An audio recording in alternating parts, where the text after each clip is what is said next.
if you really want to get the most of the VA experience, it's like any other employee. You have to be able to do the 4 management disciplines. You have to hire them right, manage, you have to develop them, and then you have to take steps to retain them by making them feel valued and a part of your organization. I've seen it both ways. First of all, I love what you said about the 4 steps. I truly agree. I've seen it both ways where I have clients that hire a high number of VAs to fill, let's say, certain roles. In delivery, they have dispatchers and customer service and QuickBooks or billing, invoicing. They have social media. So they're filling all these different roles.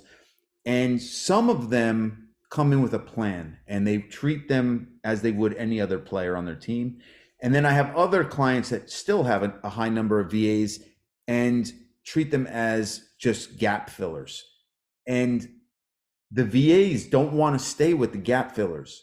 They're especially mine are looking for growth and opportunity and education. And they always talk about learning more and developing.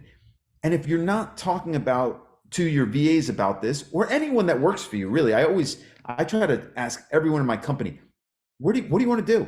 Where do you want to be in 3 years? If that's not with me, how can I help you get there? Yeah. And so I would look at the virtual assistants the same way, because they can really, like I've done in my company, they can move up and up. My head of recruiting used to be one of my success managers, and he's amazing. And we just promoted him to senior recruiting manager. And so I am all for moving up and, hiring up. Well, it's interesting you say that. There was a book written years ago called The Dream Manager, and a more recent one that was a build out of that by a guy who implemented the Dream Manager called The Dream Machine. He was on one of my podcasts. But it's a good conversation. But that whole dream thing is that 4th retention. And also my 3 strands leadership program is 3 strands where you do these 3 things as a leader, you can be really powerful. So the first one's systematic power. That's your foundation. You got to be systematic in those 4 management disciplines. Secondly is meaningful work, connecting them to meaningful work, which you're doing. That's the heart that really makes things flow. And then the thing that holds it all together is sincere gratitude.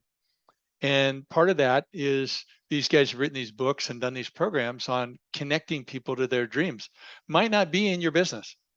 Correct. But I love what you're doing. You're going into areas of the world and you are helping people move, and I don't want to be insulting in any way, but move out of poverty or move out of lower income into better opportunities. So that's what we like to say is we're giving amazing, talented people in Latin America and the Caribbean the opportunity to work with companies they wouldn't be able to, and we're allowing them, yes, financial opportunity also.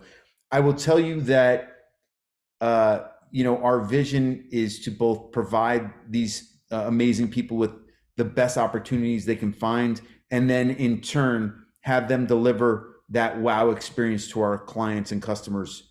And I've heard stories from our VAs that have truly touched my heart.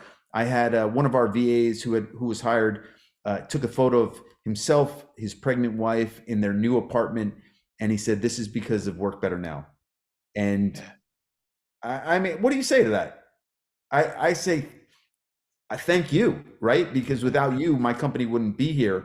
So it's just really been heartfelt for me. But that's what it's all about in the long game.